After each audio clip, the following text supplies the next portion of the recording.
ಆಡಿ 2 ಅಥವಾ ಸಭಾಂಗಣ ಎರಡನೇ ಸಭಾಂಗಣದಲ್ಲಿ ಇವತ್ತು ಬಂದಿರುವಂಥ ಎಲ್ಲ ಅತಿಥಿಗಳು, ಸಾಹಿತ್ಯಾಸಕ್ತರು, ಸಾಹಿತ್ಯವನ್ನು ಕೇಳಲು ಬಂದಿರುವಂಥ, ಮಾತುಗಳನ್ನು ಕೇಳಲು ಬಂದಿರುವಂಥ ಎಲ್ಲ ಸಾಹಿತ್ಯಾಸಕ್ತರಿಗೆ ಹೃತ್ಪೂರ್ವಕವಾದ ಸ್ವಾಗತ. ಶ್ರೀಯುತ ಲಕ್ಷ್ಮೀಶ ತೋಳ್ಪಾಡಿಯವರು ಮತ್ತು ಅನೇಕ ಗಣ್ಯರು ಈಗಾಗಲೇ ನಮ್ಮ ಆಡಿ 2 ಅಲ್ಲಿ ಬಂದಿದ್ದಾರೆ. ಎಲ್ಲರಿಗೂ ಕೂಡ ಆಯೋಜಕರ ಪರವಾಗಿ ಸ್ವಾಗತವನ್ನು ಕೋರ್ತಾ, ಈ ಸಭಾಂಗಣದಲ್ಲಿ ಇವತ್ತು ನಡೆಯಲಿರುವಂಥ ಕಾರ್ಯಕ್ರಮಗಳು 10:15ರಿಂದ 11 ಗಂಟೆಯವರೆಗೆ art in promoting idea of Bharat. ಇದರಲ್ಲಿ ಡಾಕ್ಟರ್ ಚೂಡಾಮಣಿ ನಂದಗೋಪಾಲ್ ಅವರು ಮತ್ತು ಡಿ ಮಹೇಂದ್ರ ಅವರು ಈ ಒಂದು ವಿಷಯದ ಕುರಿತು ಮಾತನಾಡಲಿದ್ದಾರೆ. ನಂತರ 11:15ರಿಂದ 12 ಗಂಟೆವರೆಗೆ 4 ತಂತಿ ಒಂದು ಪಯಣ, ಇದರ ಬಗ್ಗೆ ಡಾಕ್ಟರ್ ಜಿ.ಬಿ. ಹರೀಶ್ ಅವರು ಮಾತನಾಡಿದ್ದಾರೆ. 12:15ರಿಂದ 1 ಗಂಟೆವರೆಗೆ Veer Bhagya Vasundhara unheard stories of soldiers families, Shakuntala Bhandarkar ಮತ್ತು ಮೇಘನಾ ಗಿರೀಶ್ ಅವರು ಮಾತನಾಡಿದ್ದಾರೆ. 2 ಗಂಟೆಯಿಂದ 2:45ರವರೆಗೆ ಸಾಕ್ಷ್ಯಚಿತ್ರವೊಂದರ ಪ್ರದರ್ಶನವಾಗಲಿದೆ, screening of documentary on colonel Bhandarkar. 3:15ರಿಂದ 4 ಗಂಟೆವರೆಗೆ ಒಂದು ಪುಸ್ತಕ ಬಿಡುಗಡೆಯ ನಂತರ narrating idea of Bharat, Bharat ಎಂಬ ಪರಿಕಲ್ಪನೆಯನ್ನ ಯಾವ ರೀತಿ ವ್ಯಾಖ್ಯಾನ ಮಾಡ್ತೇವೆ ನಮ್ಮ ಬಾಲಿವುಡ್ ಶೈಲಿಯಲ್ಲಿ ಅನ್ನೋದರ ಬಗ್ಗೆ ಮನೇಕ್ ಪ್ರೇಮ್ಚಂದ್ ಮತ್ತು ಲತಾ ಜಗತ್ಯಾನಿ ಅವರು ಮಾತನಾಡಿದ್ದಾರೆ. 4:15ರಿಂದ 5 ಗಂಟೆವರೆಗೆ Indo Pacific challenges and opportunities ಎಂಬ ವಿಷಯದ ಬಗ್ಗೆ lieutenant general Vinod Khandare, KJ Kumar, commander Srikanth Kesnur ಇವರು ನಮಗೆ ವಿಷಯಗಳನ್ನು ತಿಳಿಸಿಕೊಡ್ಲಿಕ್ಕಿದ್ದಾರೆ. 5:15ರಿಂದ 6 ಗಂಟೆವರೆಗೆ ಅಂದರೆ ಕೊನೆಯ ಸೆಷನ್ನಲ್ಲಿ ಶಾಸನಗಳು ಹೇಳುವ ಬೆಂಗಳೂರಿನ ಕತೆ ಅನ್ನೋದರ ಬಗ್ಗೆ ಡಾಕ್ಟರ್ ಉದಯ್ ಕುಮಾರ್, ಡಾಕ್ಟರ್ ಜಯಸಿಂಹ ಅವರು ಮಾತನಾಡಲಿದ್ದಾರೆ. ಇವತ್ತು ಮಾಡರೇಟರ್ಸ್ ಆಗಿ ಸಹನಾ ಚೇತನ್ ಅವರು, ಅರ್ಚನಾ ಬಾಳಿಗ ಅವರು, ಡಾಕ್ಟರ್ ನಂದಕಿಶೋರ್ ಇವರು ನಮಗೆ ಕಾರ್ಯಕ್ರಮವನ್ನು ನಡೆಸಿಕೊಳ್ಳಲಿಕ್ಕೆ ಸಹಾಯ ಮಾಡಲಿದ್ದಾರೆ. ಪ್ರತಿಯೊಂದು ಅವಧಿಗಳು ಅಂದರೆ ಸೆಷನ್ಗಳು 3/4 ಗಂಟೆಯರಾಗಿರುತ್ತವೆ, ಅಂದರೆ 45 ನಿಮಿಷ. ಈ ಸಮಯ ಪಾಲನೆಗೆ ಎಲ್ಲರ ಸಹಕಾರವನ್ನ ಕೋರುತ್ತಾ ಇಲ್ಲಿ ನೆರೆದಿರುವಂತಹ ಪತ್ರಿಕೋದ್ಯಮ ಅಂದ್ರೆ ಪತ್ರಕರ್ತ ಬಂಧುಗಳಿಗೂ ಕೂಡ ಹೃದಯಪೂರ್ವಕ ಸ್ವಾಗತವನ್ನ ಕೋರ್ತಾ ಇದ್ದೇನೆ.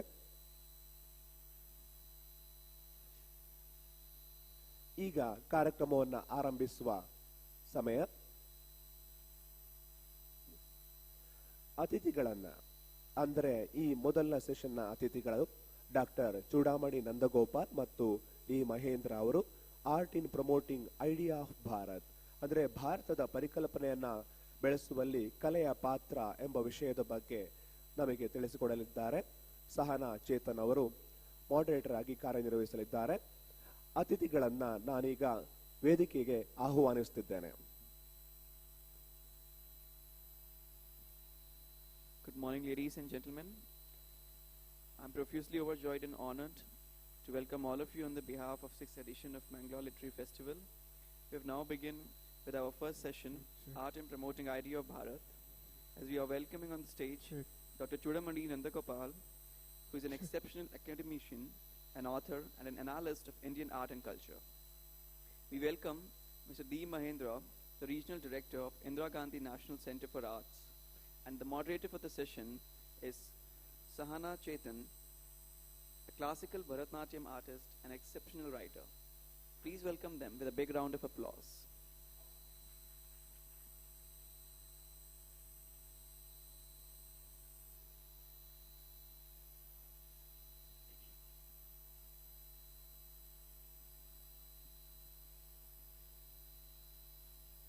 ಈಗ ಶ್ರೀಮತಿ ಸಹನಾ ಚೇತನ್ ಅವರು ಈ ಸೆಷನ್ ಅನ್ನು ನಡೆಸಿಕೊಳ್ಬೇಕಾಗಿ ಅವರಲ್ಲಿ ವಿನಂತಿಸಿಕೊಳ್ತಾ ಇದ್ದೇನೆ. ನಂತರ ಪ್ರಶ್ನೆಗಳಿಗೆ ಅವಕಾಶವಿದೆ. ಪ್ರಶ್ನೆಗಳಲ್ಲಿ ಸರಿಯಾದ ಉತ್ತರವನ್ನು ಕೊಟ್ಟವರಿಗೆ ಸೂಕ್ತವಾದ ಬಹುಮಾನ ಕೂಡ ಇದೆ. ಸೊ ಹಾಗಾಗಿ ಎಲ್ಲರೂ ಕೂಡ ಕ್ರಿಯಾಶೀಲರಾಗಿ ಇದರಲ್ಲಿ ಪಾಲ್ಗೊಳ್ಳಬೇಕಾಗಿ ಸವಿನಯ ವಿನಂತಿ. ಈಗ ಸಹನಾ ಚೇತನ್ ಅವರು.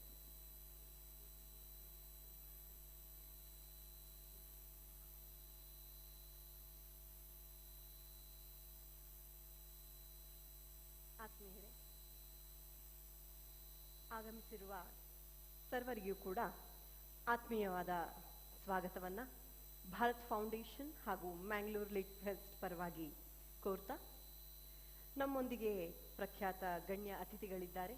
ಡಾಕ್ಟರ್ ಚೂಡಾಮಣಿ ನಂದಗೋಪಾಲ್ ಹಾಗೆಯೇ ಶ್ರೀಯುತ ಮಹೇಂದ್ರ ಡಿ, ಇಬ್ಬರಿಗೂ ಕೂಡ ನಿಮ್ಮೆಲ್ಲರ ಪರವಾಗಿ ಆತ್ಮೀಯವಾದ ಸ್ವಾಗತವನ್ನು ಕೋರ್ತಾ ಇದ್ದೇನೆ. ಚೂಡಾಮಣಿ ನಂದಗೋಪಾಲ್ ಅವರು ಪ್ರಖ್ಯಾತ ಕಲಾ ಇತಿಹಾಸಕಾರರು, ವಿಮರ್ಶಕರು, ಸಂಶೋಧಕರು, ಇತಿಹಾಸ, ಸಮಾಜಶಾಸ್ತ್ರ, ವಾಸ್ತುಶಾಸ್ತ್ರ ಇವುಗಳಲ್ಲಿ MA ಪದವಿಯನ್ನ ಪಡೆದಂಥವರು. 4 ಅಂತಾರಾಷ್ಟ್ರೀಯ ಫೆಲೋಶಿಪ್, 2 ರಾಷ್ಟ್ರೀಯ ಫೆಲೋಶಿಪ್ನಿಂದ ಪುರಸ್ಕೃತರಾಗಿರುವವರು. ರಾಷ್ಟ್ರೀಯ ಅಂತಾರಾಷ್ಟ್ರೀಯ ವೇದಿಕೆಗಳಲ್ಲಿ ತಮ್ಮ ಜ್ಞಾನದ ಪರಾಗ ಸ್ಪರ್ಶವನ್ನ ಪಸರಿಸಿರುವವರು. ಇವರ ಮಾರ್ಗದರ್ಶನದಲ್ಲಿ 20ಕ್ಕೂ ಹೆಚ್ಚು ವಿದ್ಯಾರ್ಥಿಗಳು PhD ಹಾಗೂ MPhil ಪದವಿಯನ್ನ ಪಡೆದಿದ್ದಾರೆ.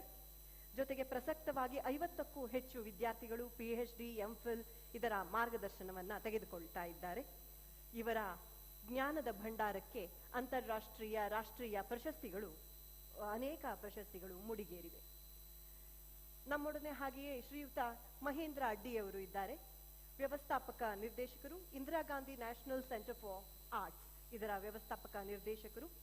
ಕಲಾವಿದರು, ಸಾಂಸ್ಕೃತಿಕ ಕಾರ್ಯಕ್ರಮಗಳ ಆಯೋಜಕರು, ಸಂಯೋಜಕರು, ಪರಂಪರಾಗತ ವಿನ್ಯಾಸಗಳಿಗೆ ಸಲಹೆಗಾರರಾಗಿ ಕೂಡ ಇವರು ಕಾರ್ಯವನ್ನು ನಿರ್ವಹಿಸ್ತಾ ಇದ್ದಾರೆ. ಭಾರತೀಯ ಇತಿಹಾಸ ಹಾಗೂ ಸಂಸ್ಕೃತಿಯ ಬಗ್ಗೆ ಬಹಳಷ್ಟು ವಿಸ್ತೃತ ಜ್ಞಾನವನ್ನ ಹೊಂದಿರುವಂತಹ ಇವರು ಮೇಡಮ್ ಅವರ ಶಿಷ್ಯ ಬಳಗದಲ್ಲೂ ಕೂಡ ಸೇರ್ತಾರೆ. ಪರಂಪರೆ ಇತಿಹಾಸದ ಬಗ್ಗೆ ಇವರು ಕೂಡ ಬಹಳಷ್ಟು ಸಂಶೋಧನೆಗಳನ್ನ ಕೈಗೊಂಡಿದ್ದಾರೆ. ಬಹಳಷ್ಟು ಪ್ರಶಸ್ತಿ, ಮನ್ನಣೆ, ಪುರಸ್ಕಾರಗಳು ಇವರಿಗೆ ಲಭಿಸಿದೆ. ಸರ್ಕಾರಿ ಹಾಗೂ ಸರ್ಕಾರೇತರ ಸಂಸ್ಥೆಗಳಲ್ಲಿ ಸಾಂಸ್ಕೃತಿಕ ಸಲಹೆಗಾರರಾಗಿಯೂ ಕೂಡ ಇವರು ಕಾರ್ಯವನ್ನ ನಿರ್ವಹಿಸಿದ್ದಾರೆ. ನೇರವಾಗಿ ಲಿಟ್ ಫೆಸ್ಟ್ನ ಪ್ರಮುಖ ಅಂಶಕ್ಕೆ ಬರ್ತಾ, ಇಂದಿನ ಮುಖ್ಯ ಭೂಮಿಕೆ ಭಾರತ ನಿರ್ಮಾಣದಲ್ಲಿ ಕಲೆಯ ಪಾತ್ರ, art in promoting idea of Bharat.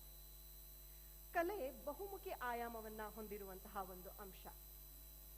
ಎಲ್ಲರಿಗೂ ತಿಳಿದಿರೋ ಹಾಗೆ ಪ್ರದರ್ಶನ ಕಲೆ, ದೃಶ್ಯ ಕಲೆ ಅನ್ನುವ ಆಯಾಮದಡಿಯಲ್ಲಿ ಸಂಗೀತ, ನೃತ್ಯ, ನಾಟಕ, ಸಾಹಿತ್ಯ, ಚಿತ್ರಕಲೆ, ಶಿಲ್ಪಕಲೆ ಇವೆಲ್ಲವೂ ಸಮಾಜಕ್ಕೆ ಕೊಡುಗೆಯಾಗಿ ಬಂದಿದೆ.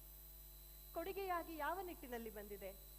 ಅದು ನಮ್ಮ ಸಂಸ್ಕೃತಿ, ನಮ್ಮ ಪರಂಪರಾಗತ ಸಂಸ್ಕೃತಿ, ವೇದ, ಪುರಾಣ, ಉಪನಿಷತ್ತುಗಳಿಂದ ಇವೆಲ್ಲವೂ ನಮಗೆ ಬಳುವಳಿಯಾಗಿ ಬಂದಿರುವಂಥದ್ದು. ಭಾರತೀಯ ಕಲೆ ವಿವಿಧ ಸಾಂಸ್ಕೃತಿಕ ಪ್ರಭಾವವನ್ನ ಹೊಂದಿರೋದಲ್ಲದೆ ಇದು ಪುರಾತನ ಇತಿಹಾಸವನ್ನ ಹೊಂದಿದೆ. ಅನನ್ಯ ಭೌಗೋಳಿಕ ರಚನೆಯಿಂದ, ವೈವಿಧ್ಯಮಯ ಜನ ಸಮುದಾಯದಿಂದ, ವಿಭಿನ್ನ ಸಂಪ್ರದಾಯ, ಆಚರಣೆಗಳು, ಪ್ರಾಚೀನ ಪರಂಪರೆ, ನೆರೆಹೊರೆ ರಾಷ್ಟ್ರಗಳ ಪ್ರಭಾವದಿಂದ ನಮ್ಮ ಸಂಸ್ಕೃತಿ ಸಂಪೂರ್ಣ ಒಂದು ಸಮಂಜಸ, ಸಂಸ್ಕಾರಯುತ ಸಂಸ್ಕೃತಿಯಾಗಿ ರೂಪುಗೊಂಡಿದೆ. ಧರ್ಮದ ಪ್ರತಿನಿಧಿಯಾಗಿ, ರಾಷ್ಟ್ರದ ಅಭಿವೃದ್ಧಿಗೆ ಸಾಧಕವಾಗಿ, ಸಾಮರಸ್ಯದ ಸೇತುವಾಗಿ ಕಲೆ ಉನ್ನತ ಸ್ಥಾನವನ್ನ ಅಲಂಕರಿಸಿರುವುದಲ್ಲದೆ ನಮ್ಮೆಲ್ಲರನ್ನ ಒಂದು ಕಪಿಮುಷ್ಟಿಯಲ್ಲಿ ಹಿಡಿದಿಟ್ಟಿದೆ. ಈ ನಿಟ್ಟಿನಲ್ಲಿ ಭಾರತ ನಿರ್ಮಾಣದಲ್ಲಿ ನಮ್ಮ ಕಲೆಯ ಪಾತ್ರ ಏನು ಅನ್ನುವುದನ್ನ ಒಂದು 5 ನಿಮಿಷಗಳ ಕಾಲ ಅವರ ಯೋಚನೆಯ ಹಾಗೂ ಅವರ ಚಿಂತನೆಯಲ್ಲಿ ಡಾಕ್ಟರ್ ಚೂಡಾಮಣಿ ನಂದಗೋಪಾಲ್ ಅವರು ಮಾತನಾಡಲಿದ್ದಾರೆ. ನಮಸ್ಕಾರ ಬಂಧುಗಳೇ. ಮ್ಯಾಂಗ್ಳೂರ್ ಲಿಟ್ ಫೆಸ್ಟಿವಲ್ ಆಯೋಜಕರು ಮತ್ತು ನಮ್ಮ ಮಿಥಿಕ್ ಸೊಸೈಟಿ ಮತ್ತು ಅದರ ಜೊತೆಗೆ ಸಂಯೋಜಿಸಿದಂತಹ ಎಲ್ಲ ಸಂಸ್ಥೆಗಳಿಗೆ, ಸಂಯೋಜಕರಿಗೆ ಹಾರ್ದಿಕವಾಗಿ ಶುಭ ಕೋರುತ್ತಾ, ಇಂತಹ ಲಿಟ್ ಫೆಸ್ಟಿವಲ್ಗಳು ನಮ್ಮ ದೇಶದಲ್ಲಿ ಸಾಕಷ್ಟು ನಡಿಬೇಕು, ಚಿಂತನೆಗೆ ಸಾಕಷ್ಟು ಅವಕಾಶ ಇದರಿಂದ ದೊರೆಯುತ್ತೆ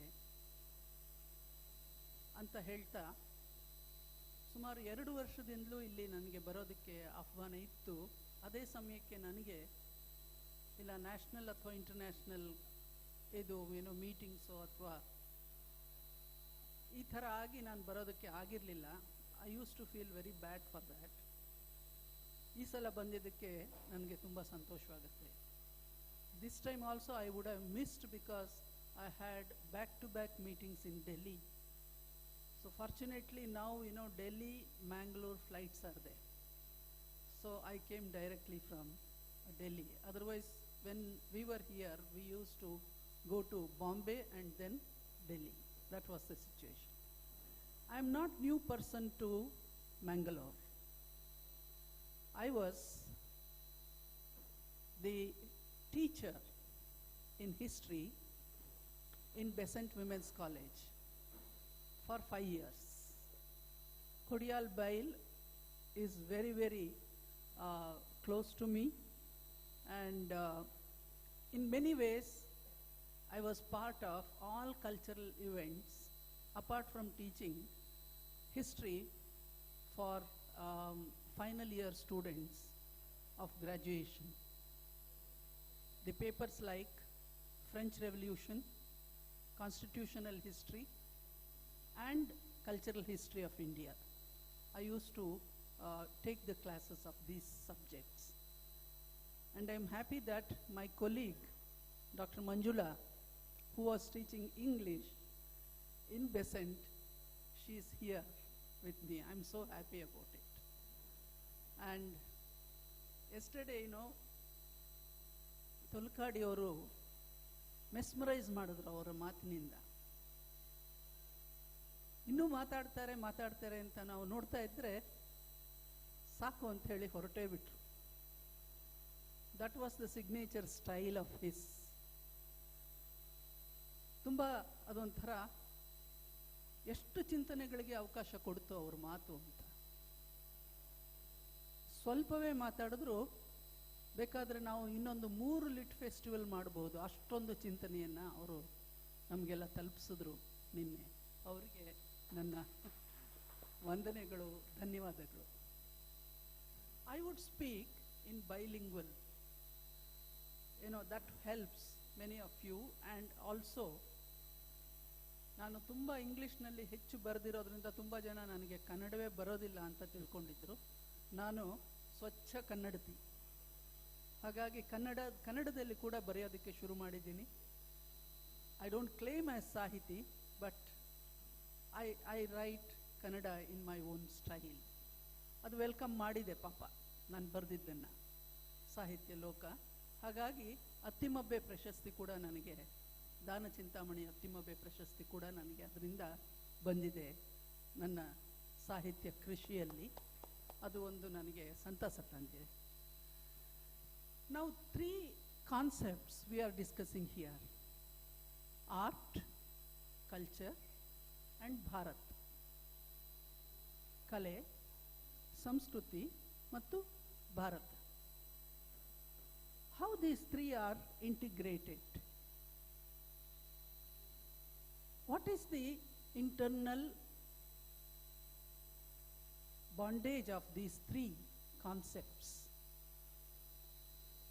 Can we say that India is one in the sense of Bharat, in the sense of Rashtriyate, in the sense of nationhood?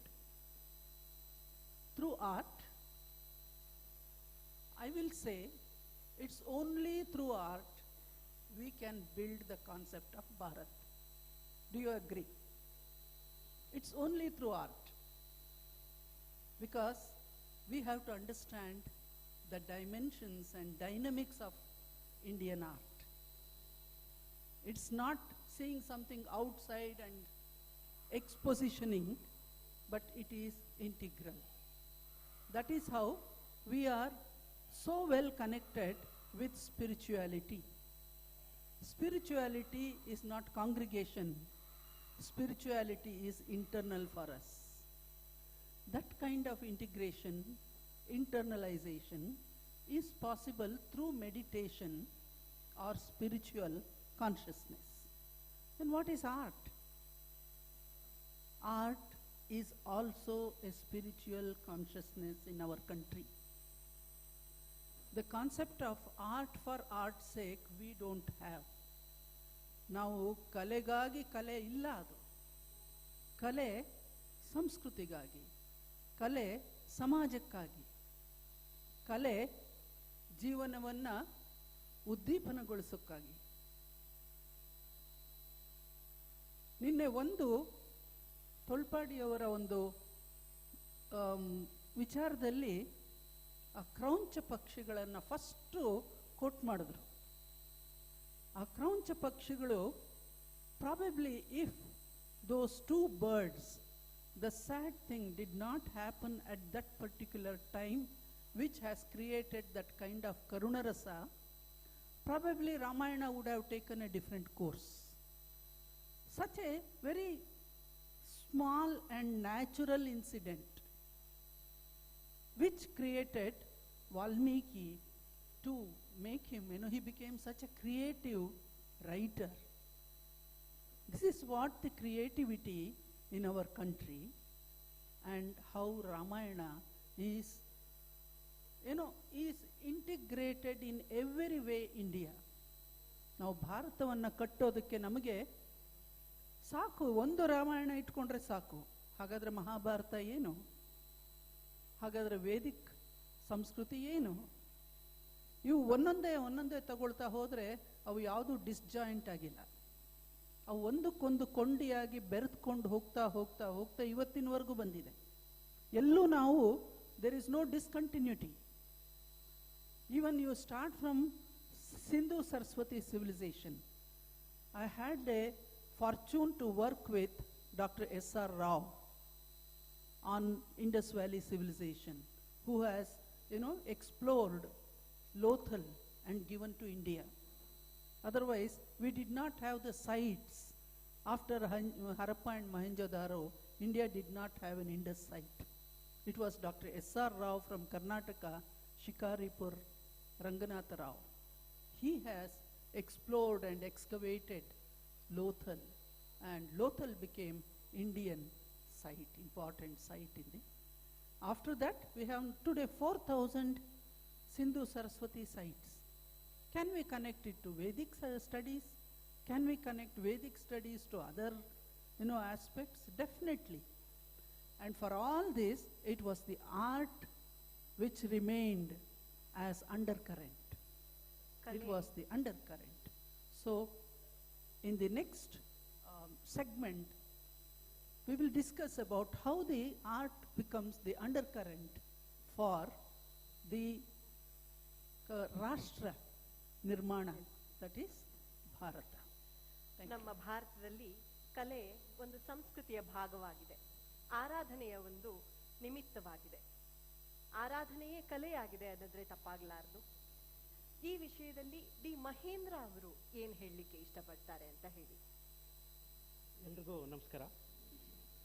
ನಮ್ಮ ಪ್ರೊಫೆಸರೇ ಪಕ್ಕದಲ್ಲಿ ಕೂತು ಒಂದು ಒಳ್ಳೆ foundation and very good introduction ಮಾಡಿಬಿಟ್ಟಿದ್ದಾರೆ. ಹೀಗಾಗಿ ನನ್ನ ಕೆಲಸ ಅರ್ಧ ಈಸಿ ಆಯಿತು. ಭಾರತೀಯ ಕಲೆ ವಿಚಾರಕ್ಕೆ ಬಂದಾಗ ನನಗೆ ಬಹಳ ಪ್ರಾಮಿನೆಂಟಾಗಿ ಕಾಣಿಸುವಂಥದ್ದು ಇದರಲ್ಲಿ ದೈವಿ ಆರಾಧನೆಯೇ ಬಹಳ ಮುಖ್ಯ ಆಗಿರುವಂಥದ್ದು. ಬಹುಶಃ ಇಲ್ಲಿ ಆರ್ಟಿಸ್ಟ್ಗಳು ಯಾರೋ ಸೆಲ್ಫ್ ಎಕ್ಸಿಸ್ಟೆನ್ಸ್ ಅಂತನೋ ಅಥವಾ ಸೆಲ್ಫ್ ಸಿಗ್ನೇಟರಿ ಅಂತನೋ ಯಾವತ್ತೂ ಪೇಂಟ್ ಮಾಡಲಿಕ್ಕಾಗಲಿ ಮತ್ತೊಂದಕ್ಕಾಗಲಿ ಹೋಗಲಿಲ್ಲ. ಎಲ್ಲವೂ ಕೂಡ ದೈವಿ ಆರಾಧನೆ ಮತ್ತು ಎಲ್ಲವೂ ಕೂಡ ಅಲ್ಲೊಂದು ಅನಂತವಾದಂಥ ಶಕ್ತಿ ಇದೆ, ಅದಕ್ಕೆ ಸಮರ್ಪಿತ ಅಂಥೇಳಿ ಭಾವನೆಯಲ್ಲೇ ಮಾಡ್ತಾ ಬಂದರು. ಮೇಡಮ್ ಅವರು ಇಂಡಿಯನ್ ಕಾನ್ಸೆಪ್ಟಲ್ಲಿ ಹೇಳ್ತಾ ಇರೋದನ್ನ ನಾನು ಸ್ವಲ್ಪ ಒಂಚೂರು ವಿಷಯ ಬೇರೆ ಮಾಡೋ ಸಲುವಾಗಿ ಭಾರತದ ಕಲೆ ವಿಶ್ವದ ಬೇರೆ ಬೇರೆ ಕಲೆಗಳನ್ನ ಹೇಗೆ ಪ್ರಭಾವ ಮಾಡ್ತು ಅಂತ ನೀವು ಸ್ವಲ್ಪ ಸಬ್ಜೆಕ್ಟು ನಾನು ಇಂಟರ್ಚೇಂಜ್ ಮಾಡೋದಾದರೆ India in making of Bharat in making of world art ಅಂತ ಒಂಚೂರು ಬದಲಾವಣೆ ಮಾಡ್ಬೋದು ಅಂತ ಕಾಣುತ್ತೆ.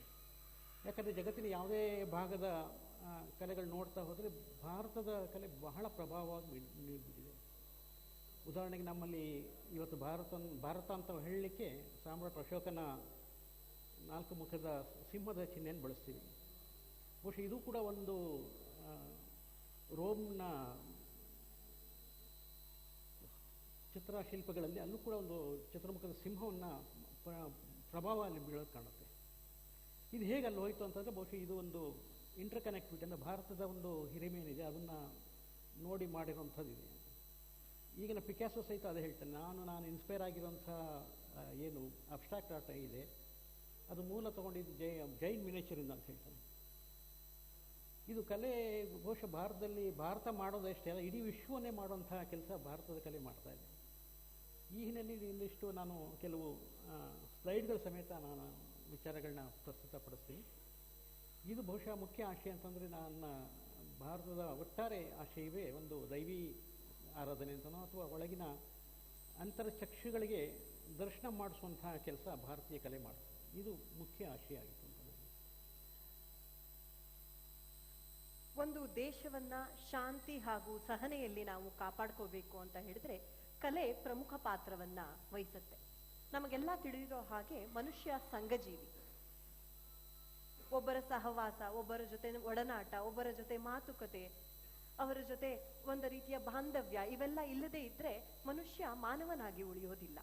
ಆತ ಒಬ್ಬ ಪಶುವಾಗ್ತಾನೆ.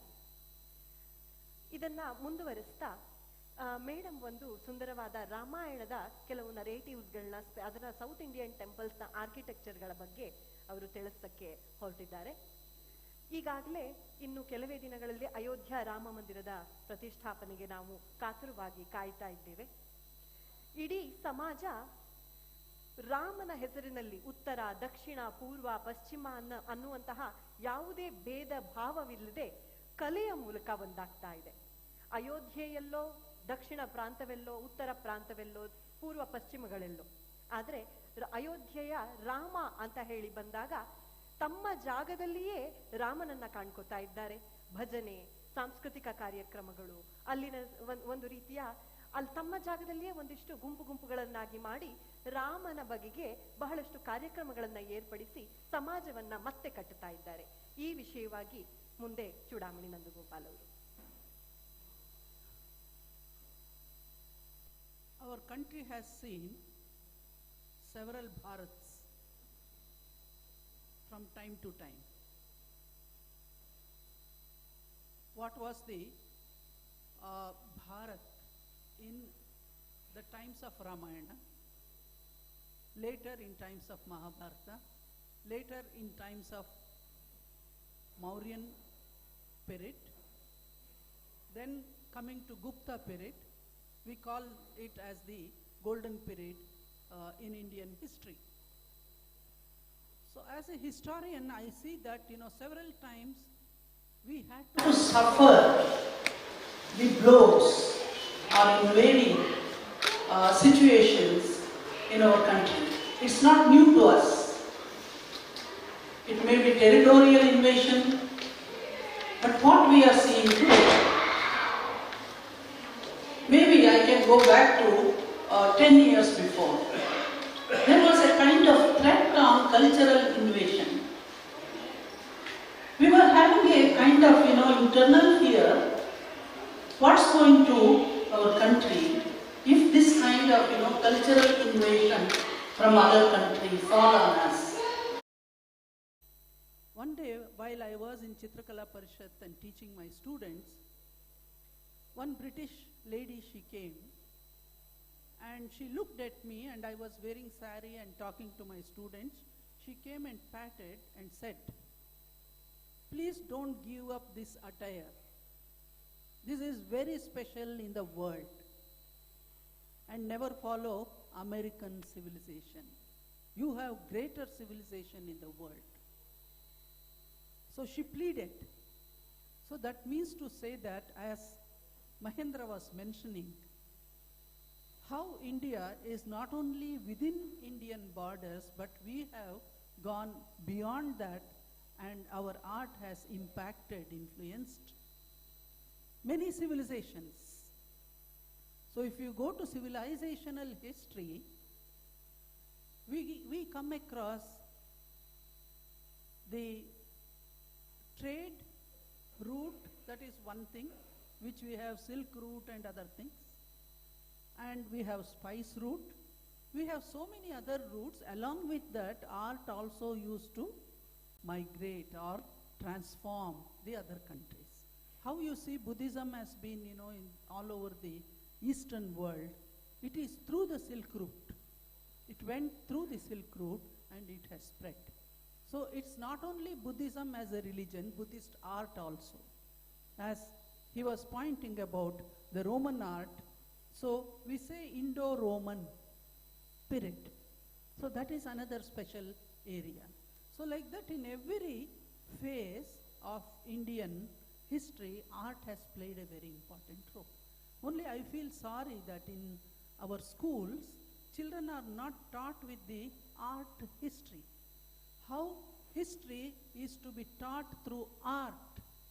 That makes them, much more humanizing. Internal values, particularly human values. See, when UNESCO, it recognizes a World Heritage Site, they will ask what is the human values that you can explain through this particular site. When I worked on Ramappa temple for the Telangana temple, which was recognized as UNESCO World Heritage Site, so I basically worked on the internalization and the human values through which the art has been expressed. Every one of you have to visit Ramappa temple. You understand what it is. So I have explained it is the integration of all art forms. So Indian art never evolved in isolation. Never evolved in isolation.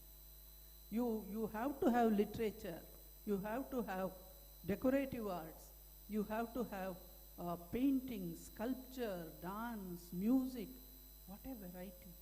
Do you find any other country having, such expression of art?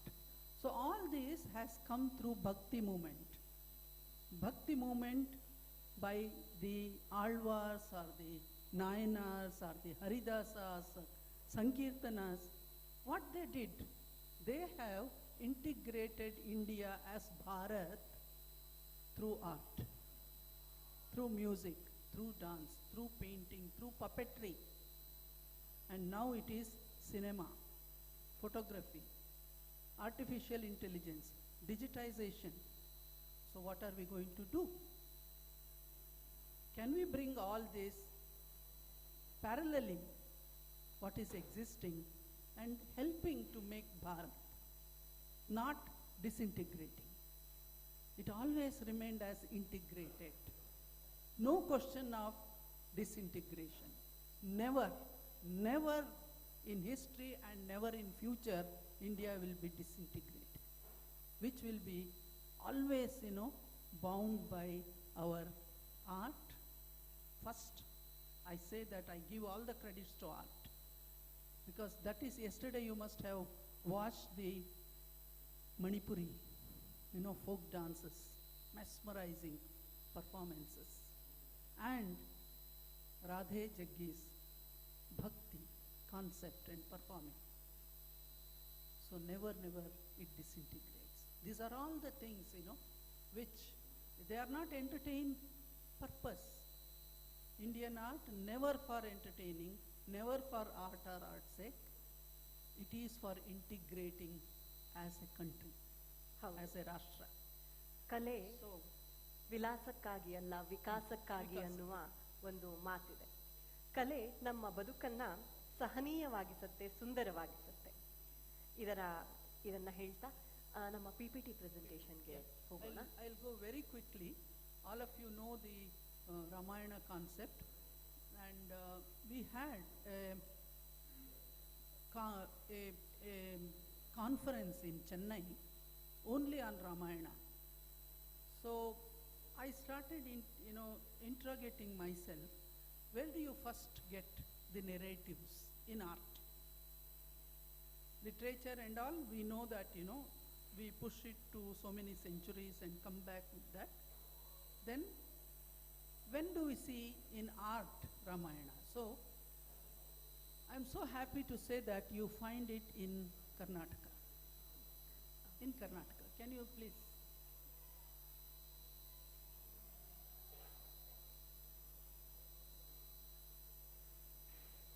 Yes. Yes, go to next. So these are all some of the contemporary in today's Ramayana, temples which are built and rebuilt. Even Ayodhya. See, Ayodhya, when the masjid was, the day, it was, I think, the 6th December. No, 6th October. 6th December. 6th December 92. December, yes. 6th December. I was in London. on my fellowship, Nehru Fellowship at Victoria and Albert Museum. And first BBC has shown that first. And Indian, communication system was completely cut off. I could not contact anybody. It was all dark. Only BBC was showing how the Ayodhya, the mosque, was brought to. So it was that was 1992, December 6th, I remember. So after that, we all know that, what's happening. And the Rama temples are built even after that, so many. So here you see that some of the Rama temple and Hanuman is associated with Rama, particularly in Karnataka, ನಮ್ಮ ಕರ್ನಾಟಕದಲ್ಲಿ. ಯಾಕೆಂದರೆ ನಾವು ಕಿಷ್ಕಿಂಧೆಗೆ ಸೇರಿದವನು ಅವನು ಅಂತ ಹೇಳ್ತೀವಿ, ಹಂಪಿ ಅವನ ಜಾಗ ಅಂತೀವಿ. ಆದರೆ ತೆಲಂಗಾಣ ಕೂಡ ಹೇಳ್ತಾ ಇದೆ, ಇಲ್ಲ ರಾಮ ಹನುಮಾನ್ ನಮ್ಮಲ್ಲಿದ್ದವನು ಅಂತ ಹೇಳಿ. So again for anything you take there will be a controversy. I don't know. It's not relevant. Finally, they know that it's not relevant. Knowing that it is not relevant, they want to say that the controversy. But the ಪ್ರಜ್ಞಾವಂತ ಜನ ಅರ್ಥ ಮಾಡ್ಕೋತಾರೆ ಯಾವುದು ಏನು ಅನ್ನೋದು ಗೊತ್ತಾಗುತ್ತೆ. So ಇಲ್ಲಿ ನಮಗೆ ಸುಮಾರು ಅಂಥ ದೇವಸ್ಥಾನಗಳು ಮತ್ತು ಅಲ್ಲಿ ಹನುಮಾನ್ನ ರೆಪ್ರೆಸೆಂಟ್ ಮಾಡ್ತಾರೆ. And with Rama, what is the ಸಖ್ಯ? It is nothing but a ಸಖ್ಯ between Rama and Hanuman. Next please. Next ಹೋಗಿಪ್ಪ ಸರ್. ಸ್ವಲ್ಪ ಬೇಗ ತೋರಿಸಿ, ಬೇಗ. So this is from Melkote. You find the panels of Ramayana and some of the sculptures related to Ramayana. Next hogi. Next hogi. These are all from Melkote, which is a narrative showing Ramayana and Hanuman particularly, his efforts. See, the role of Hanuman is so great in Ramayana. And the turning point was Choodamani. If the Choodamani was not brought from there, the Ramayana would have gone into different direction. So that one jewel has changed the course of Ramayana. So all those things we find in these narratives. Next, please. Next. This is the first evidence in India on Ramayana. So this is from Durga Temple, Aihole. Not in North India.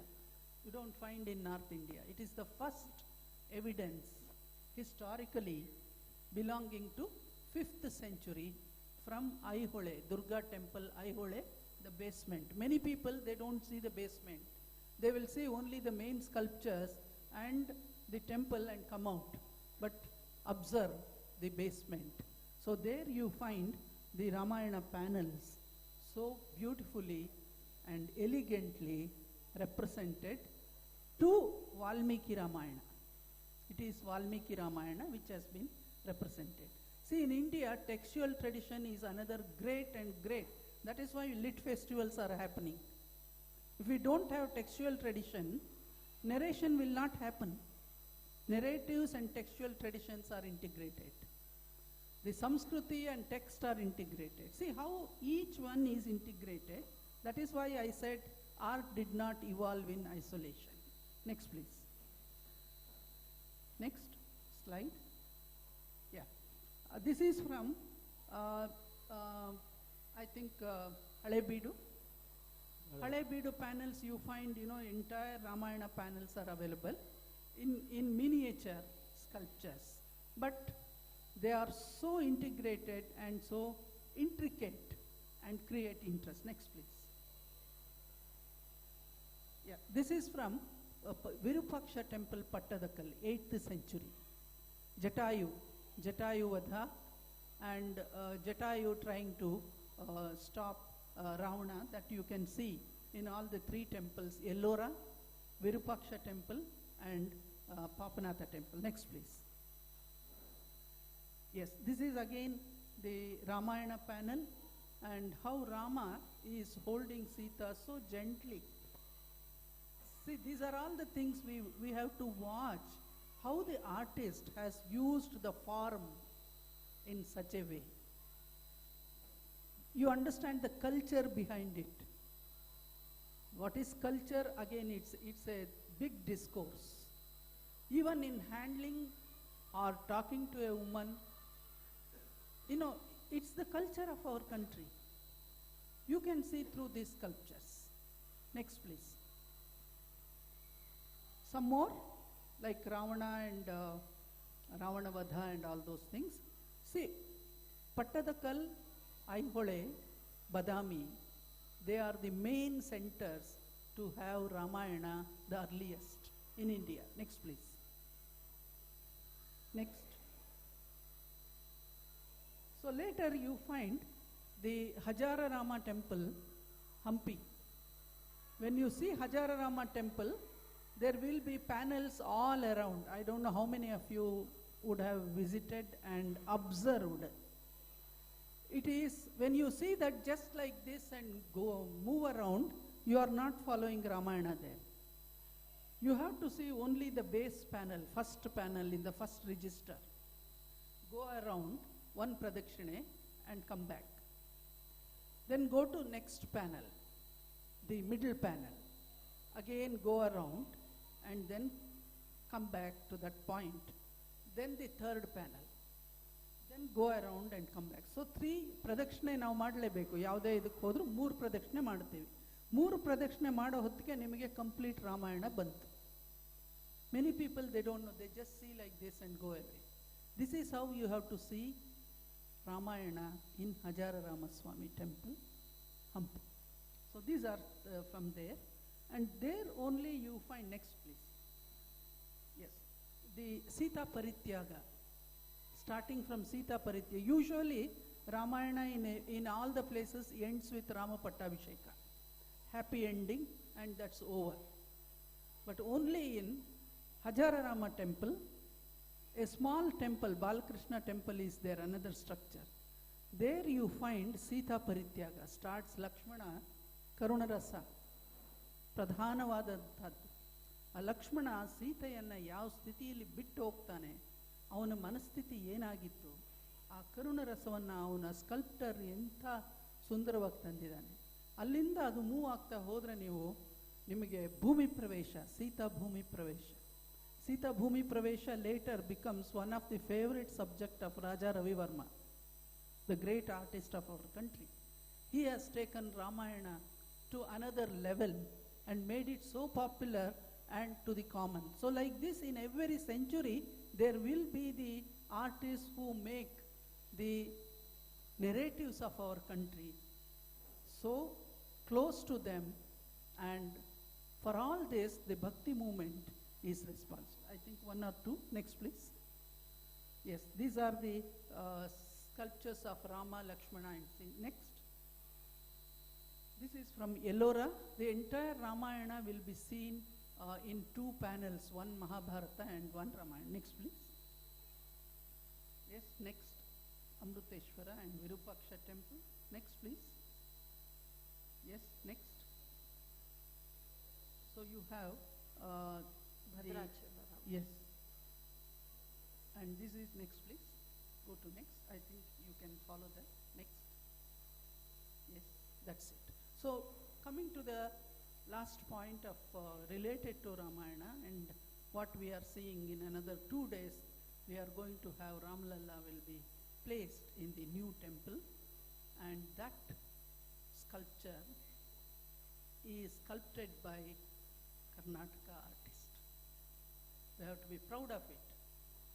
Entire world comes there and see the Rama, who was made by a sculptor, Arun Kumar Yogiraj.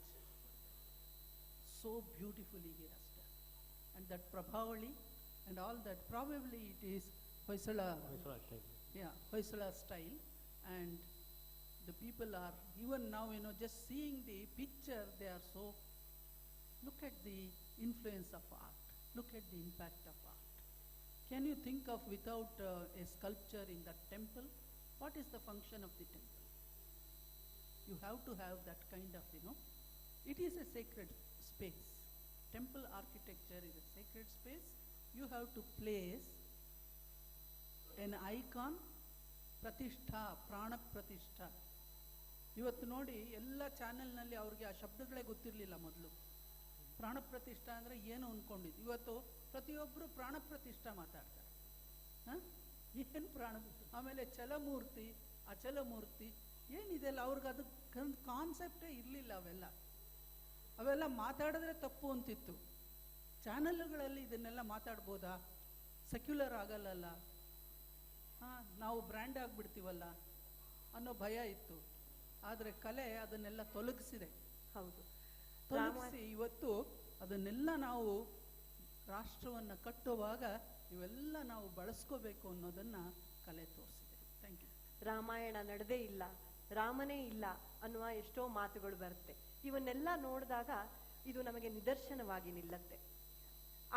ನಮ್ಮ ಕ್ರಿಯಾತ್ಮಕತೆ, ಕಲಾತ್ಮಕತೆಗಳು ಕಲ್ಲಿನಲ್ಲಿ ಅಡಕವಾಗಿ ನಮಗೆ ಮುಂದಿನ ಯುವ ಪೀಳಿಗೆಗೆ, ಮುಂದಿನ ಪೀಳಿಗೆಗೆ ಬಳುವಳಿಯಾಗಿ ಬಂದಾಗಲೇ ಗೊತ್ತಾಗತ್ತೆ ರಾಮಾಯಣ ನಡೆದಿತ್ತೋ ಇಲ್ವೋ, ರಾಮ ಇದ್ದನೋ ಇಲ್ವೋ ಅನ್ನೋದು ನಮಗೆ ಸಾಕ್ಷೀಕರಿಸುತ್ತೆ. ಮುಂದೆ ಮಹೇಂದ್ರ ಸರ್, ನೀವು ಬಹಳಷ್ಟು ಕಾರ್ಯಕ್ರಮಗಳನ್ನು ಆಯೋಜಿಸಿದ್ದೀರಾ. ಈಗಲೂ ಕೂಡ Indira Gandhi National Institute of ಆರ್ಟ್ನಲ್ಲಿ ಕಾರ್ಯಕ್ರಮಗಳ ಆಯೋಜನೆಗಳನ್ನು ಮಾಡ್ತಾ ಇದ್ದೀರಾ. ಯುವ ಪೀಳಿಗೆಗೆ ಈ ಆಯೋಜನೆಗಳು ಎಷ್ಟು ಸಹಕಾರಿಯಾಗತ್ತೆ? ಒಂದು ಇದರಲ್ಲಿ ಬಹಳ ಪ್ರಮುಖವಾದಂಥ ಆಬ್ಜೆಕ್ಟಿವ್ಸ್ ನಮ್ಮ ಸಂಸ್ಥೆ ಉದ್ದೇಶ ಅಂತಂದರೆ ಪ್ರಿಸರ್ವೇಷನ್ ಆ್ಯಂಡ್ ಪ್ರೊಟೆಕ್ಷನ್. ಎಲ್ಲ ರೀತಿಯ ಕಲೆಯ ಪ್ರಕಾರಗಳಿದೆ, ಅದರ ಒಂದು ಮುಂದಿನ ಪೀಳಿಗೆಗೆ ಪ್ರಿಸರ್ವ್ ಮಾಡೋಂಥದ್ದು, ಹಾಗೆ ಅದನ್ನು ಪ್ರೊಟೆಕ್ಟ್ ಮಾಡಿ ಸಂರಕ್ಷಣೆ ಮಾಡುವಂಥ ಕೆಲಸ ಇದು ಬಹಳ ಮುಖ್ಯವಾಗಿ ಆಗ್ತಾಯಿದೆ. ಇದರಲ್ಲಿ ಈಗ ನಾವು ಮಾಡ್ತಿರೋಂಥ ಪ್ರಾಜೆಕ್ಟ್, ಅದರಲ್ಲೂ ಬೆಂಗಳೂರು ಕೇಂದ್ರದಲ್ಲಿ ಮಾಡ್ತಿರೋಂಥ ಪ್ರಾಜೆಕ್ಟಲ್ಲಿ ಒಂದು ಬಯೋಮೆಟಲ್ ಸ್ಕಲ್ಪ್ಚರೊಂದನ್ನು ನಾವು ಮಾಡ್ತಾಯಿದ್ದೀವಿ.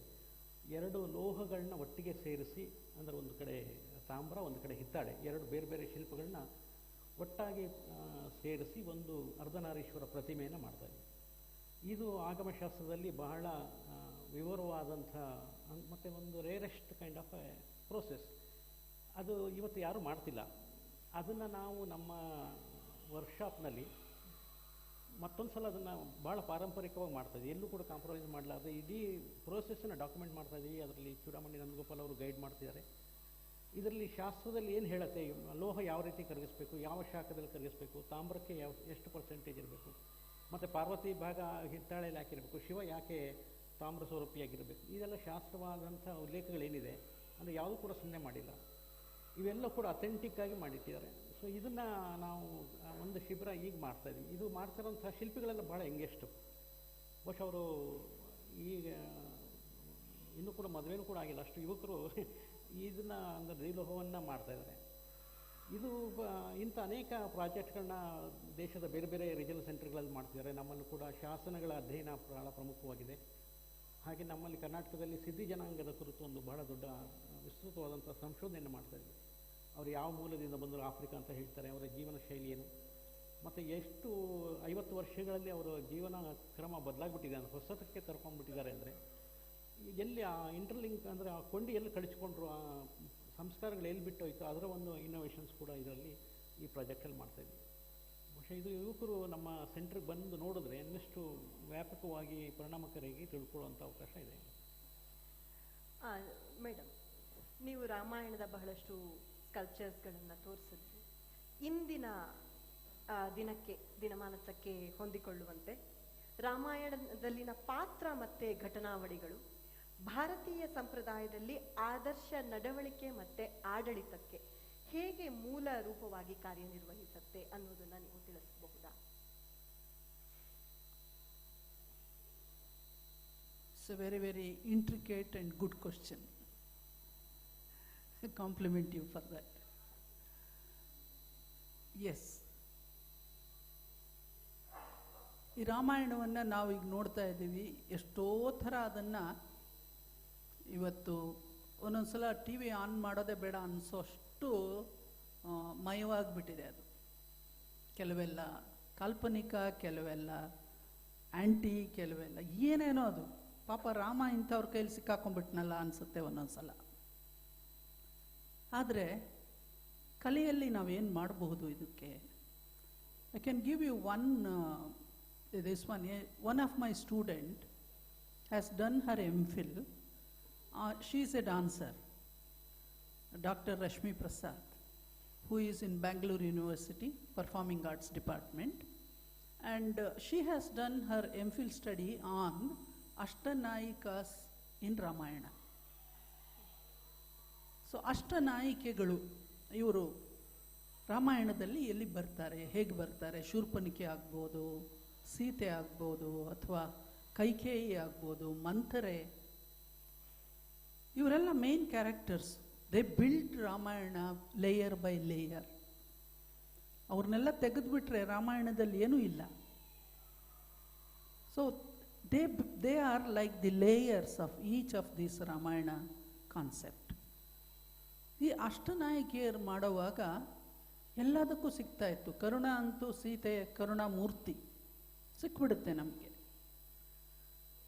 ಅಷ್ಟನಾಯಕಿಯರು ಅವರು ಬಹಳ ನಾವು ನೃತ್ಯದಲ್ಲಿ ನೋಡಿದಾಗ, ನಿನ್ನೆ ರಾಧೆ ಮಾಡುವಾಗ ಒಂದು ಜಾವಳಿಯಲ್ಲಿ ಶಿ ವಾಸ್ ಪ್ರೆಸೆಂಟಿಂಗ್ ಯಾವ ನಾಯಕಿ ಮಾಡ್ತಾ ಇದ್ಲು? ಖಂಡಿತ ನಾಯಕಿಯಾಗಿ ಅವನನ್ನು ಹೋಗು ಅಂತ ಹೇಳಿ ತಳ್ಳಿದ್ಲು. ನೀವೆಲ್ಲ ನೋಡಿರ್ಬೋದು. ನಿನ್ನೆ ಅವನು ಬರ್ತಾ ಇದ್ರೆ ಬರಬೇಕು ಅಂತ ಇಷ್ಟು ಆಸೆ ಪಟ್ಟು ಕಾದ್ರೆ ಅವನು ಇನ್ಯಾರದ್ದೋ ಮನೆಗೆ ಹೋಗ್ಬಿಟ್ಟಿದ್ದಾನೆ. So is it right? I am waiting here, so just go ಅಂತ ಖಂಡಿತವಾಗಿ ಅವನನ್ನು ದೂರ ಮಾಡ್ತಾಳೆ. ಅವಳು ಖಂಡಿತ ನಾಯಕಿ. ಹೀಗೆ ಒಂದೊಂದು character in Ramayana, whether it is male or female. ನೀವು ರಾಮನ್ನ ಆದರ್ಶ ಅಂತ ಹೇಳ್ಬಿಡ್ತೀರಾ, ಹಾಗಾದ್ರೆ ರಾವಣ ಏನು? ಇವತ್ತು ಎಷ್ಟೋ ಕಲ್ಟು ರಾವಣ ಇಸ್ ಆದರ್ಶ ಅಂತಿದ್ದಾರೆ. ಏನು ಮಾಡೋಣ? So they are creating between Rama and Ravana. ಅವಾಗಿದ್ದು ಇವಾಗಲೂ ತರ್ತಾ ಇದ್ದಾರೆ ಅದನ್ನು. So is it required? ಇವತ್ತಿನ ಸ್ಥಿತಿಯಲ್ಲಿ ಆ ಎರಡು ಕ್ಯಾರೆಕ್ಟರ್ನ ನಾವು ಯಾವ ರೀತಿ ನೋಡ್ತೀವಿ? ಆಯಿತು, ಒಂದು ಸಮಾಜಕ್ಕೆ ರಾಮನೂ ಬೇಕು, ರಾವಣನೂ ಬೇಕು, ಇಲ್ದಿದ್ರೆ ಕತೆ ಮುಂದುವರಿಯಲ್ಲ. ಸೊ ರಾವಣನ ಪಾಪ ನಾವು ದೂರ ಮಾಡೋದು ಬೇಡ, ಇರಲಿ ಅವನು. ಸೊ ಆ ಥರ ನಾವು ನಮ್ಮ ಕಲ್ಚರಲ್ ಕಾನ್ಷಿಯಸ್ನೆಸ್ನ ಅಥವಾ ಕಲ್ಚರಲ್ ವ್ಯೂಯಿಂಗ್ನ, ಕಲ್ಚರ್ ಟರ್ನ್ನ ನಾವು ಅದನ್ನು ಅಳವಡಿಸ್ಕೊಳ್ಬೇಕಾಗತ್ತೆ. There is a concept known as cultural turn in cultural studies. So every century faces this kind of cultural transformation. So today also we are going through this cultural transformation, and keeping Ramayana in place, it is helping definitely for the cultural transformation, not only in India, throughout the world. Yesterday I saw somebody posted me the stamps issued in so many countries on Ramayana. So many countries. I was surprised. I have not heard of the names of those countries, but they have issued Ramayana stamps. So what's happening? Vishwa. It's not only Bharata kattodalla, ವಿಶ್ವಕ್ಕೆ ಹೋಗ್ತಾ ಇದ್ದೀವಿ ನಾವು. ಅದರಿಂದ ಭಾರತ ವಿಶ್ವ ಗುರು ಅಂತ ಕೆಲವರೆಲ್ಲ ಥಿಯರೈಸ್ ಮಾಡ್ತಾರೆ. ಅದು ಸಾಧ್ಯ ಇದೆ. ಈ ಒಂದು ಮೂಮೆಂಟಮ್ನ ನಾವು ಕಂಟಿನ್ಯೂ ಮಾಡಬೇಕು, ಎಲ್ಲೋ ಡಿಸ್ಇಂಟಿಗ್ರೇಟ್ ಆಗಬಾರ್ದು. ಈ ಮೂಮೆಂಟಮ್ನ ತೊಗೊಂಡು ಹೋಗೋದ್ರಿಂದ ನಾವು ಭಾರತೀಯತೆಯನ್ನು ಖಂಡಿತವಾಗ, ಈಗ 20 ಇಯರ್ಸ್ ಹಿಂದೆ, 24 ವರ್ಷಗಳ ಹಿಂದೆ IGNCA ಬೆಂಗಳೂರಲ್ಲಿ ಶುರು ಆದಾಗ PV ಕೃಷ್ಣ ಭಟ್ರು ನಮಗೆ ಕೋಆರ್ಡಿನೇಟರ್ ಆಗಿದ್ದರು. I was the academic head there. ನಮ್ಮದು first question, we started with the discussion in the project of sociology, Indian sociology ಅಂತ ಒಂದು ಪ್ರಾಜೆಕ್ಟ್ ಶುರು ಮಾಡಿದ್ವಿ. ಅದರೊಳಗೆ ಶತಾವಧಾನಿ ಗಣೇಶು, ನಾನು ಎಲ್ಲ ಇದ್ವಿ. Shatavadhani Ganesh was the research officer with me in IGNCA. So we started the concept as Indianness. How do we see Indianness in Indian society? ಇಂಡಿಯಾದವರಾಗಿ ನಾವು ಇಂಡಿಯನ್ನೆಸ್ನ ಸ್ಟಡಿ ಮಾಡಬೇಕಾ? ಅನ್ನೋ ಒಂದು ಕ್ವಶನ್ ಬಂತು. ಆ ಸ್ಥಿತಿ ಹಾಗಿತ್ತು. ಆದರೆ ಇವತ್ತು ಆ ಸ್ಥಿತಿ ಇಲ್ಲ. ಇಂಡಿಯನ್ನೆಸ್ ಅನ್ನೋದು ಪ್ರತಿಯೊಬ್ಬನಿಗೂ ಅಕ್ಷರಶಃ ಗೊತ್ತಿದೆ. ಆ್ಯಂಡ್ ಇದು ಖಂಡಿತವಾಗಲೂ ಇದೇ ಒಂದು ಮೂಮೆಂಟಮ್ ನಾವು ಮುಂದುವರಿಸ್ಕೊಂಡು ಹೋಗಬೇಕು. ಆಮೇಲೆ ಕಲ್ಚರ್ ಅನ್ನೋದನ್ನು ಬರೀ ಒಂದು ಪರ್ಫಾರ್ಮೆನ್ಸ್ ಮಾಡಿಬಿಟ್ರೆ ಕಲ್ಚರ್ ಅಲ್ಲ, ಅಥವಾ ಒಂದು ಮಾನ್ಯುಮೆಂಟ್ ಕಟ್ಬಿಟ್ರೆ ಕಲ್ಚರ್ ಅಲ್ಲ.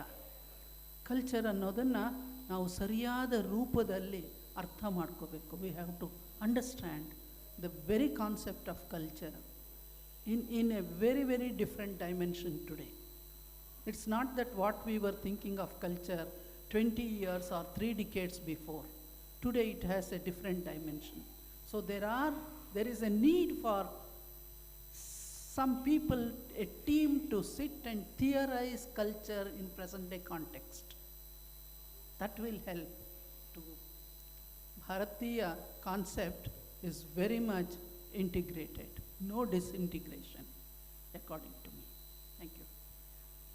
ಆರೋಗ್ಯಪೂರ್ಣ ಸಮಾಜದ ನಿರ್ಮಾಣಕ್ಕಾಗಿ ಮೊದಲು ವ್ಯಕ್ತಿ ತನ್ನನ್ನು ತಾನು ತಿದ್ಕೋಬೇಕು.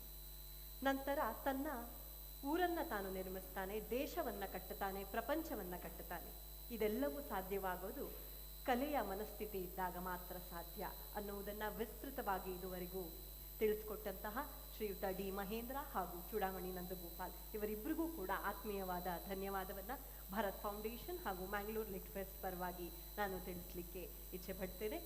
ತಮ್ಮಲ್ಲಿ ಯಾರಿಗಾದರೂ ಈ ಭಾರತ ನಿರ್ಮಾಣದಲ್ಲಿ ಕಲೆಯ ಪಾತ್ರ, art in promoting idea of Bharat ಬಗ್ಗೆ ಪ್ರಶ್ನೆಗಳಿದ್ದಲ್ಲಿ ತಾವು ಒಂದಿಬ್ಬರು ಪ್ರಶ್ನೆಗಳನ್ನು ಕೇಳಬಹುದು.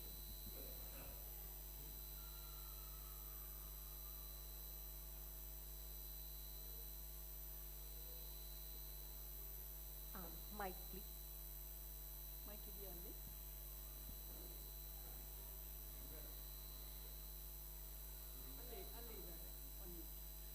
ಒಂದೇ ನಿಮಿಷ ಸರ್, ನಿಮ್ಮ ಹೆಸರು ಊರನ್ನ ದಯಮಾಡಿ ಇಲ್ಲಿ ಬನ್ನಿ. ನಿಮ್ಮ ಹೆಸರು ಹಾಗೂ ಊರನ್ನ ಕೇಳಿ ಚಿಕ್ಕದಾಗಿ ಪ್ರಶ್ನೆಯನ್ನು. ಕದ್ರಿ ನವನೀತ್ ಶೆಟ್ಟಿ. ಭಾರತಕ್ಕೆ ಒಂದೇ ಸಂವಿಧಾನ, ಒಂದೇ ಚುನಾವಣೆ ಬೇಕು ಅಂತ ಹೇಳುವ ಈ ಕಾಲಘಟ್ಟದಲ್ಲಿ ಭಾರತಕ್ಕೆ ಒಂದೇ ರಾಮಾಯಣ, ಇದರ ಅವಶ್ಯಕತೆ ಇದೆಯಾ? ಯಾಕೆಂದರೆ ಈಗಲೇ ನೀವು ಹೇಳಿದಿರಿ, ದೇಶ ವಿದೇಶಗಳಲ್ಲಿ ರಾಮಾಯಣ ಇದೆ. ರಾಮಾಯಣದ ಭಾರಕ್ಕೆ ಪಣಿದಾಯ ತುಣುಕಿದ ಅಂತ ಹೇಳಿ ಇದೆ. ಈ ಪರಿಸ್ಥಿತಿಯಲ್ಲೇ ಪೋಲಂಕಿ ರಾಮಾಯಣ, ಸೀತಾಯಣ ಇದೆಲ್ಲ ಸೃಷ್ಟಿಯಾದದ್ದು. ಒಂದೇ ರಾಮಾಯಣ, ಈ ಪರಿಕಲ್ಪನೆ ಹೇಗೆ? ಅಲ್ಲ, ಇದು ಚುಟ್ಕಾಗಿ ಹೇಳಬೇಕು ಅಂತಂದರೆ ಭಾರತ ಇರೋದೇ ವೈವಿಧ್ಯಮಯವಾಗಿರೋಂಥದ್ದು.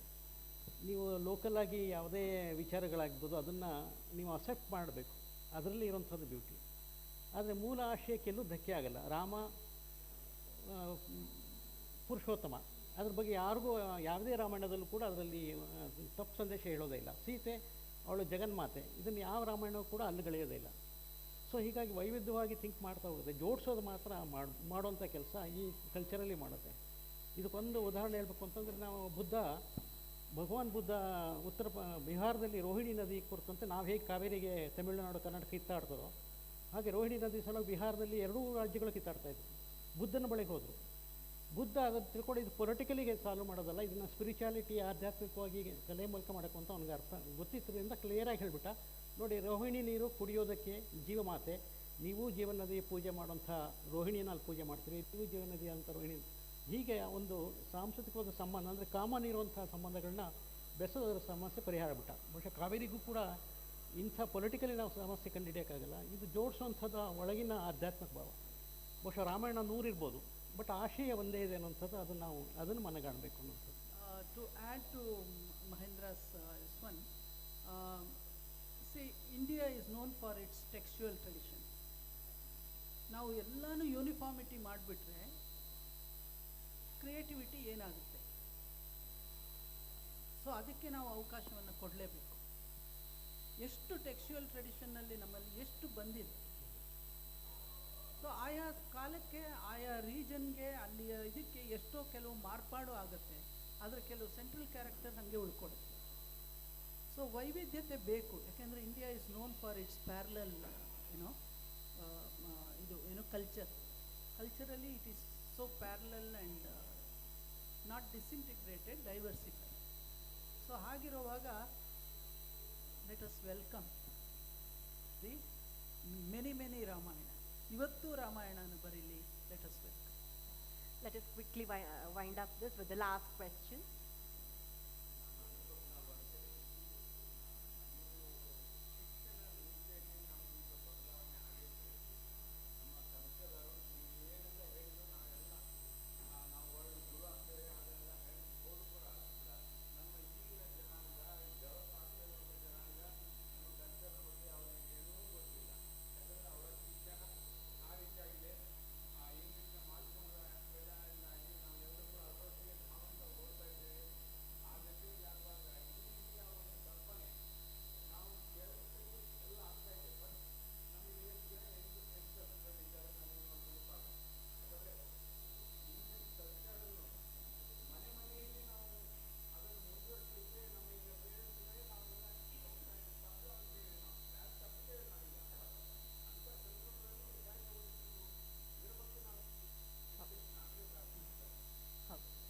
ಇದನ್ನ ಮುಂದಿನ ದಿನಗಳಲ್ಲಿ, ಈಗ ಇಲ್ಲಿ ನೀವು ಹೇಳುವಂಥದ್ದು ಎಲ್ಲರಿಗೂ ಮನವರಿಕೆ ಆಗಿದೆ, ಎಲ್ಲರ ಮನಸ್ಸಿನಲ್ಲಿ ಇರುವಂಥದ್ದೇ ಇದು.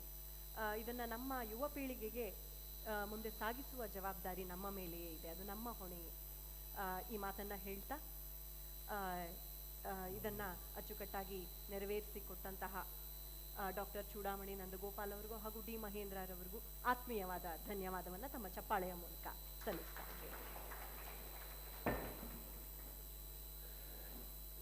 ಗೌರವಾನ್ವಿತ ಅತಿಥಿಗಳಿಗೆ ಧನ್ಯವಾದಗಳು. ಈಗ ಒಂದು ಸಾಹಿತ್ಯಾಸಕ್ತರಿಗೆ ಒಂದು ಪ್ರಶ್ನೆ ಇದೆ. ಈ ಪ್ರಶ್ನೆಗೆ ಸರಿಯಾದ ಉತ್ತರ ಕೊಟ್ಟವರಿಗೆ ಒಂದು ಚಿಕ್ಕ ಬಹುಮಾನವಿದೆ. ಪ್ರಶ್ನೆ ತುಂಬಾ ಸರಳವಾಗಿದೆ. ಮೊದಲು ಯಾರು ಉತ್ತರ ಕೊಡ್ತಾರೋ ಅವರಿಗೆ ಬಹುಮಾನ. ಸಾಹಿತ್ಯಾಸಕ್ತರಿಗೆ ಒಂದು ನಿಮಿಷ. ಈಗ ಸಾಹಿತ್ಯಾಸಕ್ತರಿಗೆ ಮೊಮೆಂಟೋವನ್ನು ಕೊಡುವ, ಒಂದು ನೆನಪಿನ ಕಾಣಿಕೆಯನ್ನು ಕೊಡುವ ಸಂದರ್ಭ. ಟ್ಯಾಪ್ನಿಯ ಪ್ರಾಧ್ಯಾಪಕರಾದಂಥ ಡಾಕ್ಟರ್ ನಂದನ ಪ್ರಭು ಅವರು ಅತಿಥಿಗಳಿಗೆ ನೆನಪಿನ ಕಾಣಿಕೆಯನ್ನು ಕೊಟ್ಟು ಗೌರವಿಸಬೇಕು ಅಂತ ಕೇಳ್ಕೊಳ್ತೇನೆ. ಡಾಕ್ಟರ್ ನಂದನ ಪ್ರಭು ಅವರು.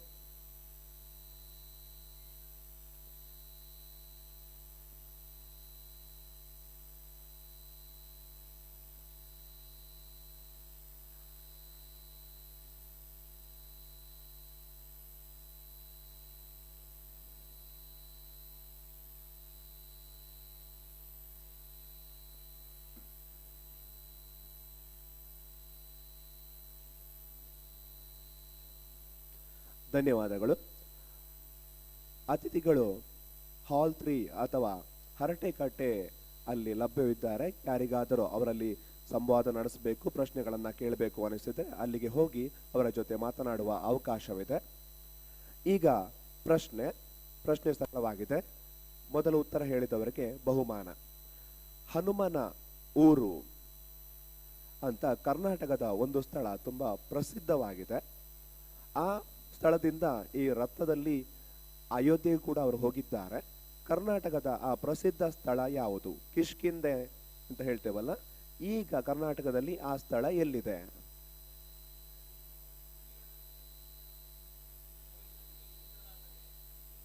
ಹಂಪಿ ಅಂತ ಮೊದಲು ಹೇಳಿದವರು ಯಾರು?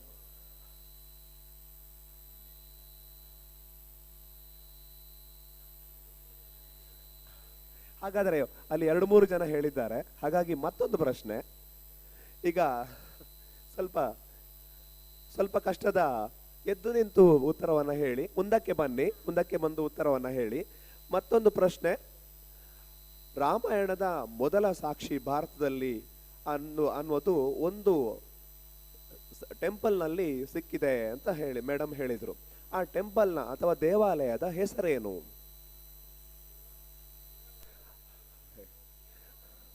ಅಲ್ಲಿ ಅಲ್ಲ, ಗ್ರೀನ್ ಟಿ ಶರ್ಟ್ ಹಾಕೊಂಡಿರುವವರು ಹೇಳಿದ್ದು ಸರಿ. ಅಂದ್ರೆ ದುರ್ಗಾ ಟೆಂಪಲ್, ಐಹೊಳೆಯ ದುರ್ಗಾ ಟೆಂಪಲ್ ಅನ್ನೋದು ಭಾರತದಲ್ಲಿ ರಾಮಾಯಣದ ಮೊದಲ ಸಾಕ್ಷಿ ಅಂತ ಹೇಳಿದ್ದಾರೆ ಶ್ರೀಯುತರು.